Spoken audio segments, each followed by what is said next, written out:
Jai Hind, dear student. This is your English class.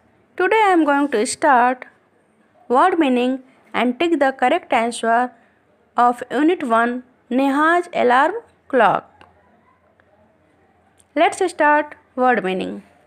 First word is snuggles, means to be in a comfortable position.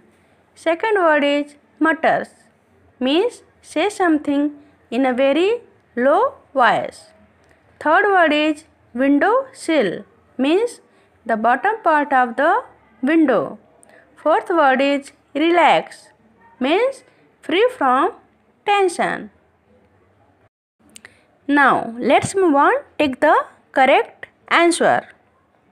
1. What time did Neha's clock ring every morning? Option A 4 o'clock, option B 9 o'clock, option C 6 o'clock. Option C 6 o'clock is correct. Number 2. What did the bird say? Option A sleep on, option B wake up, option C go and play. Option B wake up is correct. Number 3.